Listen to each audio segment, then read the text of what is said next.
পর্দার দিক থেকে কোনো শাশুড়ি কিনা শাশুড়ি না, সবার সঙ্গে পর্দা করতে হবে। আপনারা সব জানেন, সব জানেন। চাচির সাথে পর্দা আছে? চাচির সামনে দেওয়া জায়েজ আছে? ফুফির সামনে দেওয়া জায়েজ আছে, খালার সামনে দেওয়া জায়েজ আছে, মামির সামনে দেওয়া জায়েজ দেয়।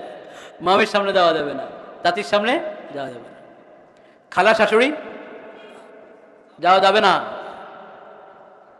শাশুড়ি শুধু একজন। শাশুড়ি কজন? একজন, আপনার স্ত্রীর মা, উনি হলেন শাশুড়ি। আর যত বলেন এই শাশুড়ি সেই শাশুড়ি, এগুলো হলো বাঙালি শাশুড়ি। কিতাব কোরআন এগুলো শাশুড়ি বলে না। একটা দূর সম্পর্কে আত্মীয়তা আছে, সেটা হক আদায় করেন, আপনি খোঁজ খবর নেন, সহযোগিতা করেন, দোয়া করেন। কিন্তু শাশুড়ি বলে যে মনে করবেন যে আমার বিশেষ আত্মীয় হয়ে গেছে, এখন সামনে যেতে পারবো, এই ধারণা ঠিক? খালা শাশুড়ি, মামি শাশুড়ি, চাচি শাশুড়ি, ফুফি শাশুড়ি, আরও কত শাশুড়ি দুনিয়াতে আছে, কোনো শাশুড়ি শাশুড়ি না। পর্দার দিক থেকে কোনো শাশুড়ি কিনা শাশুড়ি না।